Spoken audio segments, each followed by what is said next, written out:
channel, y'all. So I'm headed to Peru to celebrate my 31st birthday. It is a solo trip and it's 8 days. And I was sitting here thinking I should do a series every time that I'm traveling called Pack and Yap. So I am going to do that. My travel bags, like my packing cubes, have been packed since like September.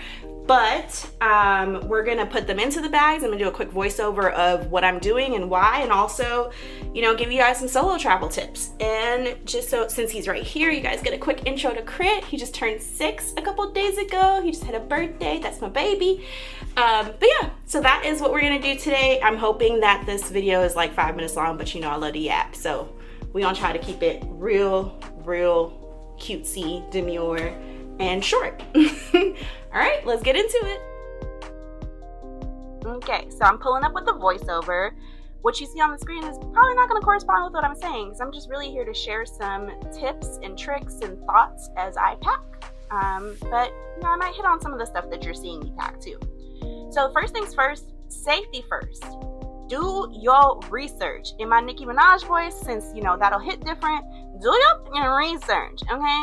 Make sure you're going to a city or country where you know the basics of the language, culture, safe neighborhoods to avoid, and things to do. Do not completely wing a solo trip.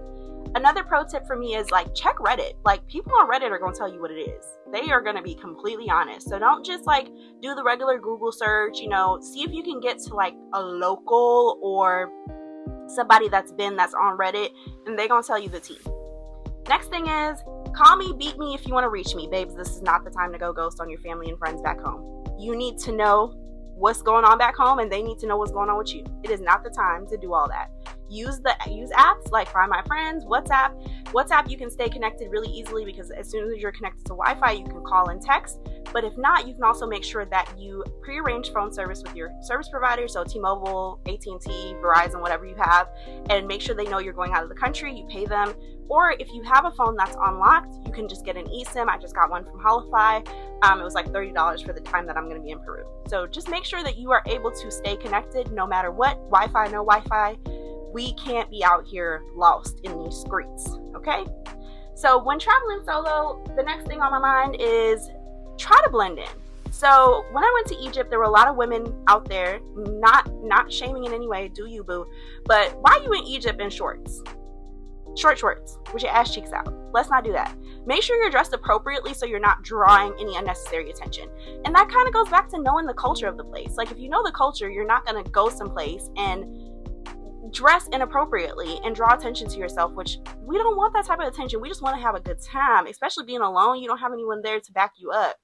Don't do it. Make sure you understand the cultures when it comes to dressing, when it comes to how you speak, or like whatever you need to do, make sure that you are making the effort to understand so that you can blend in as much as possible, which is hard for a Black woman sometimes in some of these countries, but you know, that's another story for another day. Next thing on my list is, follow your intuition. If you feel like going to that bar is not going to end well, baby, don't go. Why are you here? You know, definitely make sure that you are doing whatever you need to do to stay safe. And I always say your intuition is your first connection to God. So if something feels off, it probably is off. Listen to yourself. And that goes for these men too, sis. Yeah, we're going to leave that right there because that's not what the conversation is about. All right, next thing, learn the basics, okay? I am on 163 days of Duolingo. Why? Because a bitch is going to Peru, okay? So I wanted to learn Spanish. You need to figure out how to learn the local language, whether it's through Duolingo, whether it's immersing yourself by talking to locals, whether it's watching movies in that language, whether it's following influencers that country, whatever you need to do. Don't go to a foreign country that speaks a different language and not try to learn something. If you don't even know how to say hello, baby, don't go. Do not go. And I mean that with love. Don't go. Okay? Next thing is, hide your kids, hide your wife, hide your money. Do not be out here flaunting your money, taking out big stacks of money. I literally just put money in 7 different places around my suitcases and my purse. You do not need your money to be all in one place. The best thing I could say is for you to get a money belt, have hidden pockets in your clothes, have locks for everything, like just to keep yourself safe. And just the other pro tip with that is make sure you record where you put your money, because I have definitely put my money all over, and then 6 months from now I'm like, dang, here's a surprise money that I forgot about. But you want that money in real time, so just make sure you take a video once you put your money all over your bags. But Don't have your money all in one place. And have a money belt. That'll help you to, and keep it on your person with your passport. Do not leave your passport anywhere. And we'll get back to that in a little bit. Next thing is, I know everyone thinks solo traveling is like eat, pray, love vibes. It's really not. For me, solo traveling is about making new friends, gaining confidence, and collecting unique and sometimes wild stories. So don't go out here and just think, oh, I'm on an eat, pray, love trip. You can be, but also really immerse yourself in the culture of wherever you are, because that is the reason we travel, is to see a different perspective and see a different lifestyle, right? Like, duh.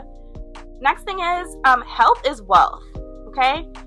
Carry a first aid kit or some sort of medication. At some point in this video, I don't know if it's going to sync properly, but you will see me bringing meds to Peru. There's altitude sickness in Peru, so I'm bringing nausea meds, smelling salt. I'll have a water bottle, which I actually forgot to pack, so I'm going to go do that. And anything I need to stay hydrated. Like, you guys, be prepared. Know what you're stepping into. The next thing is, your phone isn't just a lifeline, babes. Keep that charged. You'll see a portable charger, a MagSafe portable charger in this video, but keep your phone charged, okay? It's a wealth of knowledge. It's apps like Google Maps. It's City Mapper, so you can get on the train. It's to time, so you can know what time it is if it's a 24-hour clock. It's Google Translate. All of this stuff makes your life easier. So make sure that you have your phone charged at all times. The last tip that I have is to plan ahead, but embrace the unexpected. I'm a really rigid human, and I love solo traveling because it's helped me to accept that I have no control over anything. So I'm going to do my due diligence. I'm going to make sure I stay vigilant, but I'm also going to be like, okay, I missed that excursion. I missed that. Okay, this happened. Anything can happen. And you just got to really enjoy the moment. So that is my hot takes and tips for solo traveling, and I'll be back with more, of course. But thank you guys for listening, and like, comment, and subscribe.